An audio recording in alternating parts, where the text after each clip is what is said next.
জয়রাম বন্ধুরা, আমি অমৃতা। আমি শ্রী ভবতোষ বন্দ্যোপাধ্যায়ের লেখা রামভাই শয়নে প্রথম খণ্ড থেকে আপনাদের পঞ্চম অধ্যায় পড়ে শোনাচ্ছি। 1341 সন পূজা বন্ধ হইয়াছে। খবর পাইলাম ঠাকুর ফেনী শহরে সুরেশচন্দ্র চক্রবর্তীর বাসায় আসিয়াছেন। আমিও ঠাকুর ভাই প্রতিদিন সকালে কিংবা বৈকালে ঠাকুরের দর্শন করি। কয়েকদিন পরে সুরেশবাবু বলিলেন, মণিবাবু, ফণিবাবু, মহাষ্টমীর দিন 9টায় ঠাকুর পূজা করিব, আপনারা আসিবেন, একটু কীর্তন করিবেন এবং ভোগের পর এখানে প্রসাদ পাইবেন। 9টার পূর্বে আসা চাই। আমরা সম্মতি দিলাম। আজ মহা অষ্টমী। বরদা 8টার পূর্বেই সুরেশবাবুর বাসায় চলিয়া গিয়াছিলেন। আমরা দুই ভাই 8টার পূর্বেই উপস্থিত হইয়া ঠাকুরকে প্রণাম করিয়া ঠাকুর বলিলেন, মণিবাবু কাঁসা বাজাইবেন আর ফণিবাবু মৃদঙ্গ বাজাইবেন।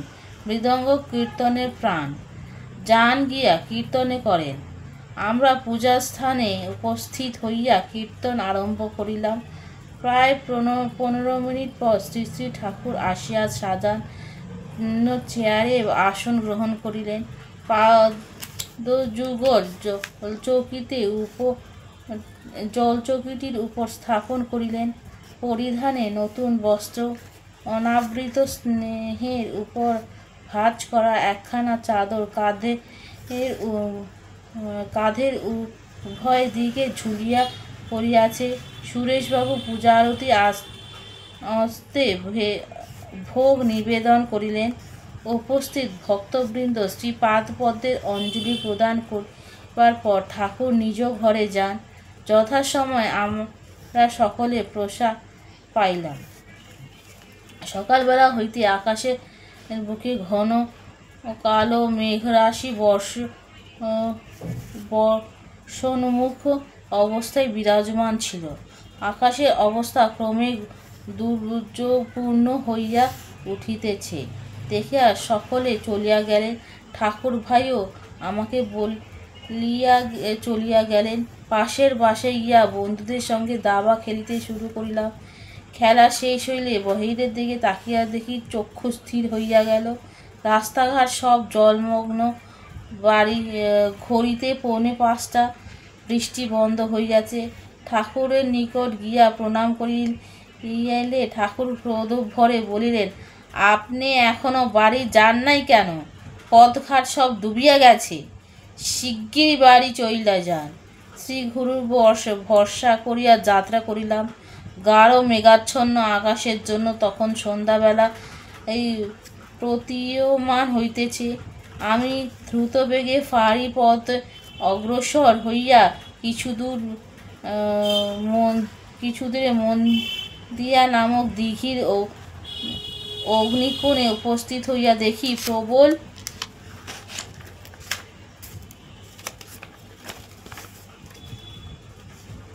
ঝড় ও তুফানে বহু গাছ পড়িয়া যাওয়ায় পূর্বে পার হইয়া যাওয়াই রাস্তা একেবারে বন্ধ হইয়া গেছে। দিঘি জলপূর্ণ। পাড়ের নিচে ওঠাই জল। দিঘির দক্ষিণ ও পশ্চিম পাড়ে ভয়ঙ্কর কণ্টকাকীর্ণ গভীর জলাবৃত। স্বভাবতই সাব্যস্ত করিলাম দিঘির ভিতরে জলের কিনারা দিয়া চলিয়া দক্ষিণ ও পশ্চিম পাড় অতিক্রম করিয়া উত্তর পাড়ে গ্রাম্য রাস্তায় বাড়ি পৌঁছাইব। অমনি দিঘির জলে নামিয়া প্রায় 1 হাঁটু জলের মধ্যে দিয়া পশ্চিম দিকে হাঁটিতে আরম্ভ করিলাম। দিঘির দক্ষিণ পাড়ের মাঝামাঝি পর্যন্ত গিয়াছি, এমন সময় শুনিতে পাইলাম আমার পিছনে দিঘির পূর্ব পাড়ে দক্ষিণাংশের দিক হইতে কিসের শব্দ হইতেছে। তাকাইয়া দেখিলাম এইরূপ অংশে দিঘির জলের কিনারা হইতে প্রায় 7-8 হাত ভিতর দিক জলস্থির টকটকি ও পানিফলের পাতার উপর হইতে এক অতি বিকট আকারের সাপ ছবল মারিয়া মাছ, পোকা, মাকড় আহার করিতেছে। এই ছবল পাতায় ও জলে পড়িয়া ওই শব্দ হইতেছে। লক্ষ্য করিয়া দেখিলাম সাপটা লেজ দিঘির পাড়ের উপর রহিয়াছে। এই ভয়ঙ্কর দৃশ্য দেখিয়া ভয়ে পাথর বনিয়া গেলাম। আমার চলন শক্তি রহিত হইয়া গেল। অপলক নেত্রে সাপটি প্রতি দৃষ্টি স্থির রাখিয়া ভাবিতেছি, সাপটি যদি কোনো প্রকার আমাকে দেখে তবে তক্ষণি উহা আসিয়া আমাকে গিলিয়া ফেলিবে। অথচ এই দুনিয়ায় কেহ এতটুকু জানিতে পারিবে না। বিপদভঞ্জন দয়াল গুরু অগতির গতি, তিনি রক্ষা করিলে রক্ষা পাইব। এমন সময় দেখি সাপটা হঠাৎ জল হইতে প্রায় 2 হাত উপরে মাথা তুলিয়া বিরাট ফনা বিস্তার করিয়া আমার দিকে দৃষ্টি নিক্ষেপ করিয়া রহিয়াছে। বড় বড় রক্তজবা ফুলের ন্যায় ঘোর রক্তবর্ণ অক্ষি গোলকদ্বয় হইতে আগুনে ঠিকরাইয়া পড়িতেছে। বুঝিলাম আর রক্ষা নাই। আমি পলকহীন নেত্রে সাপের দিকে তাকাইয়া আছি। জাগতিক জ্ঞান বিলুপ্ত হইয়া গেছে। সাপটি তদবস্থায় বিদ্যুৎ বেগে আমার দিকে ছুটিয়া আসিতেছে। আমি অচল, নাম মনে নেই, শুধু অনন্য লক্ষ্য ঠাকুরের স্মরণ করিতেছি। সাপটি যখন আমার নিকট হইতে আর মাত্র 15 হাত দূরে, তখন আমি জয়রাম জয়রাম বলিয়া চিৎকার দিয়া সজ্ঞানে পূর্ব পশ্চিম লম্বালম্বিভাবে জলের উপর পড়িয়া যাইতেই মনে হইল ঠাকুর আমাকে কোলের উপর রাখিয়া সাপের দিকে তাকাইয়া হাসিতেছেন। ঠাকুর অতি বৃহদাকার অগ্নিময় নেত্রদ্বয় হইতে অগ্নিস্ফুলিঙ্গ বিচ্ছুরিত হইয়া সাপের দিকে ছুটিয়া যাইতেছিল। সাপটি আমাদের নিকট হইতে 5-6 হাত দূরে থাকিতে ঠাকুর আমাকে দিঘির উত্তর পাড়ের দিকে শূন্যে নিক্ষেপ করিয়া অন্তর্হিত হইলেন। আমি দিঘির উত্তর পাড় অতিক্রম করিয়া কিছু দূর উত্তরে গিয়া পড়িলাম। চারিদিক নিরীক্ষণ করিয়া মনে পড়িল ইহা একটি দলদলীয়ময় ডোবা। তাহার উপর উঠিয়া গরু বাছর ছাগলাদি চড়িয়া ঘাস খায়। ঠাকুরের অপার কৃপায় কেবল যে নিশ্চিত মৃত্যুর হইতে রক্ষা পাইলাম তাহা নয়, আমি কোনো ব্যথা বেদনা পাই নাই। এই ডোবা হইতে উঠিয়া আসিয়া গ্রাম্য রাস্তা দিয়া বাড়ি পৌঁছাইলাম। আমাকে দেখিয়া মা বলিয়া উঠিল, এ কি, তোর জামা কাপড়ে কাদা কেন? কোথাও পইড়া গিয়াছিলি? আমি মায়ের নিকট সমস্ত ঘটনা বলিলাম। মা তাহার হাত 2খানি আমার মাথায় বুকে পিঠে বুলাইয়া আশীর্বাদ করিলেন এবং কাহারও নিকট ঘটনাটি প্রকাশ করিতে বারণ করিলেন। পরদিন দ্বীপ্রহরে ঠাকুরের নিকট গিয়া দেখি কোনো লোকজন নাই।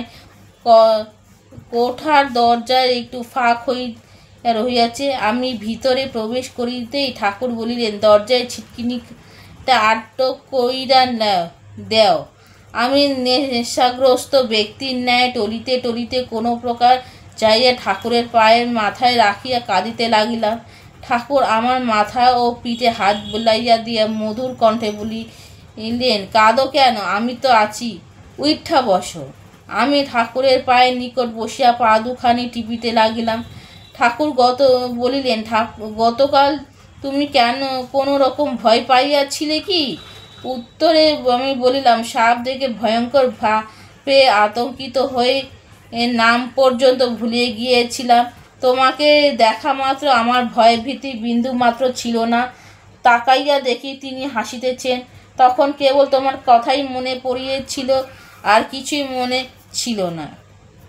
ঠাকুর বলিলেন, গীতায় এরই অনন্য চিত্তে বলা হইয়াছে, অনন্য চিত্ত নামক যে জন পূজ্য পাশতে তেষা নিত্যভিযুক্তানাং যোগক্ষেমং বহমনহম। অনন্য চিন্তা সকল সিদ্ধি লাভ হয়। উচ্চারণে ভুল হলে ক্ষমা করবেন। আমি বললাম, আমার এইরূপ আসন্ন সময় উপস্থিত হইয়াছে তুমি জেনেছিলে কিভাবে? ঠাকুর বলিলেন, কেন, তুমি জয়রাম শব্দে আমারে লক্ষ্য কইরাই আকর্ষণ করছিল। আমি জিজ্ঞাসা করিলাম, তোমার দেওয়া নাম ভুলে গিয়া তোমাকেই লক্ষ্য করেই জয়রাম বলে চিৎকার করিয়াছিলাম। উত্তরে ঠাকুর বলিলেন, এক কথাই হইল। লক্ষ্য ব্যস্ত ঠিক রাইখা ভগবানের যে কোনো ন্যায় ধরিয়া ডাকিলেই লক্ষ্য বস্তু আইসা হাজির হয়।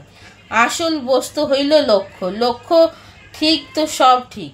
আমি প্রশ্ন করিলাম, গতকাল যাওয়ার সময় তোমাকে প্রণাম বেরিয়াছি, আমার আপদকালে এই অজানা স্থানে সন্ধানে কিভাবে জেনে তথায় উপস্থিত হইয়াছিলে? উত্তরে ঠাকুর বলিলেন, আমি তখনও ছিলাম, এখনও আছি। গুরুর নিকট অজানা কিছুই নাই। তিনি সব জানেন, নইলে সর্বজ্ঞ। তিনি যত্রতত্র গমনাগমন করতে পারেন বইলাই সর্বজ্ঞ। তিনি সর্বদা সাক্ষীরূপে সঙ্গে সঙ্গে থাকেন, কোথাও যান না। প্রয়োজনবোধে যে কোনো সময় যে কোনো স্থানে স্বরূপ পরিগ্রহ করতে পারেন এবং করেন। আমি প্রাণরূপে তোমার মধ্যেই আছি। তুমি আমারে উপলব্ধি অর্থাৎ নিকটে, লব্ধি অর্থাৎ লাভে করার জন্য চেষ্টা করো। ভূত প্রেত নিয়া থাকিলে আমাতে লাভ করা যায় না। নাম গুরু ভগবান সব এক। শ্বাসে প্রশ্বাসে নাম ধইরা থাকবার জন্য চেষ্টা করো, তবেই ভূত প্রেত সংসার ছাড়িয়া নাম সংসারে পরিপরক হইতে পারবা। আমি প্রশ্ন করলাম, এত বড় সাপ সচরাচর এ দেশে দেখা যায় না, উহা কোত্থেকে আসলো? ঠাকুর বলিলেন, তোমার অদৃষ্টচক্র এইটারই টানিয়া আনছে। কিন্তু টাইনা আনলে কি হবে? মুনিভি পনগবাপী সুরবৈবা শাপিত যদি কাল মৃত্যু ভয়াদপি গুরু রক্ষিত প্রার্থিত। গুরুর প্রতি অন্ধ বিশ্বাস থাকিলে প্রারব্ধে ন্যায় গুরুই সকল বিপদ থাইকা ত্রাণ করেন। আমি প্রশ্ন করিলাম, তোমার কোলে শায়িত অবস্থায় আমি তোমার নিকট দেহধারী দেখেছিলাম। দেহ ওই প্রকার বিরাট আকার ধারণ করেছিল কি করে? আমার অজ্ঞাতসারে অষ্টসিদ্ধি সেবা কইরা যাও। যে সিদ্ধি যখন সুযোগ পায় সেবা কইরা যায়। ওই দিন ওই সময় গরিমা সিদ্ধি সুযোগ পাইয়া প্রয়োজনে বিরাট দেহ ধারণ করিয়াছিল। গরিমা সিদ্ধি প্রয়োজনে ইচ্ছা অনুযায়ী বিশ্ব ব্রহ্মাণ্ড জোড়া আকার ধারণ করাইতে পারে। সাধক এই অষ্টসিদ্ধি তুচ্ছ করতে পারলে আমার নিকট স্থান পায়, নচেত অষ্টসিদ্ধি কুহকে পড়লে ঘুইরা মরে, ভগবানের নিকট যাইতে পারে না। এমন সময় দরজায় টোকা মারার শব্দ হয়। ঠাকুর বলিলেন, এই ঘটনাটা এখন কারো নিকট প্রকাশ না করাই ভালো। যাও, দরজা খুইলা যাও। আমি উইঠা দরজা খুলিয়া দিলে সুরেশবাবু জিজ্ঞাসা করিলেন, কি করিতে আছে? উত্তর দিলাম, ঠাকুরের পা টিপিয়া দিতেছিলাম। সুরেশবাবু বলিলেন, ভালো। শচীনবাবুকে আসতে বলেন। বাড়ি আইসা বরদাকে এই সংবাদ জানাইলে তিনি তখনই ঠাকুরকে দর্শন এবং রাত্রি 12টায় ফিরিয়া জানাইলেন, আগামীকাল 3টায় দশমীর যাত্রা করিয়া ঠাকুর আমাদের বাড়িতে আসিবেন। পরদিন ঠাকুরকে বরদা লইয়া আসিলেন। আজ ত্রয়োদশী। আজ মধুদাকে এক সুযোগে বলিলাম, আমার একটি গোপন কথা আপনি ঠাকুরকে জিজ্ঞাসা করিবেন কি? আমার লজ্জা বোধ হইতেছে। আমি তাহাকে বলিলাম, আমার সংসারে থাকিতে ভালো লাগে না, নানান উৎপাত, সবসময় ইচ্ছা জাগে সংসার ছাড়িয়া অরণ্যে যাইয়া তপস্যা করি। এখন আমার কর্তব্য কি? মধুতা ঠাকুরের নিকট যাইয়া করজোড়ে বলিলেন, ফণী আপনাকে একটা কথা জিজ্ঞাসা করিতে বলিয়াছেন। ঠাকুর বলিলেন, ফণীবাবুর আবার কি কথা? মধুদা বলিলেন, ফণীদার সংসার ভালো লাগে না, সংসারে নানা উৎপাত, তার ইচ্ছা সংসার ছাইরা অরণ্যে গিয়া তপস্যা করা। এখন সে কি করবে? ঠিক এই সময় আমার পিতা মাতা বরদা ঠাকুরবাই তথায় উপস্থিত হইলেন। আমি প্রমাদ গুনিলাম ও নিজের ঘরে চলিয়া গেলাম। ঠাকুর বলিলেন, ফণিবাবু কোথায়? তারে ডাকেন। তখন মধুদা ও ঠাকুরবাই আসিয়া আমাকে ডাইকা লইয়া গেলেন। ঠাকুর আমার দিকে তাকাইয়া বলিলেন জিজ্ঞাসা আপনিও, কাজে কথাটা আপনার শোনা দরকার। ঠাকুর বলিতে শুরু করিলেন, আপনা নে সংসার ছাইরা অরণ্যে যাইবার তপস্যা করিতে চান। অরণ্য বলে গেলে কারে? টিলা কঙ্করময় বহু তৃণ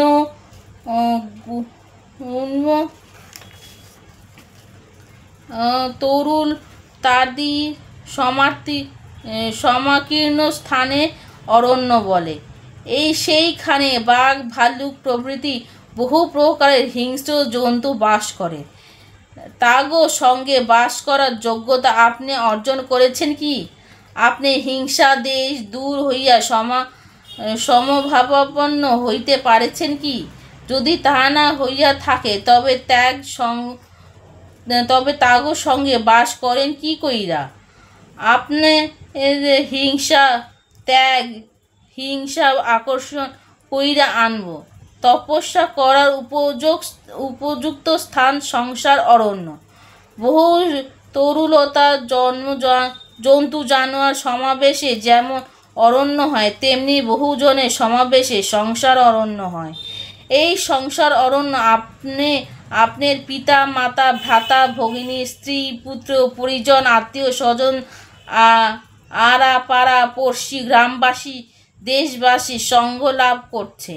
এই সকল নিকট আপনি ঋণী হইলাই তাগো সঙ্গ পাইছেন।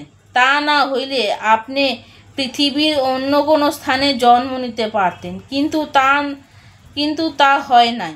যেহেতু আপনি অন্যত্র ঋণী নন, আপনি এগো নিকট ঋষি বইলাই এগো ঋণ শোধ করার জন্য এগো সঙ্গ লাভ হইয়াছে।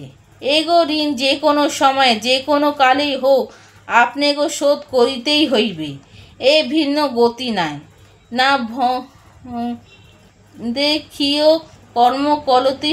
কল্পকটি শৈত্যরূপী। উচ্চারণে ভুল হলে ক্ষমা করবেন। এগো প্রাপ্তি এরা যেভাবে পারে শেষ এইভাবে কোটি কল্প পরে হইল আপনার নিকট থাইকা কটায় গণ্ডায় আদায় কইরা নিব। এতে আপনার লাঞ্ছনা গঞ্চনা দুঃখ কষ্ট হইবার ভয় এগো ঋণ শোধ না কইরা গোরে ফাঁকি দিয়া হিংস্র জন্তু জানোয়ার পূর্ণ অরণ্যে যাইয়া যদি চক্ষু বুঝিয়া বৈশা থাকেন তবে কি তপস্যা হইল? তপস্যা তো হইল না, বরং আপনারে ঋণ বোঝা আরো ভারী হইয়া পড়িল।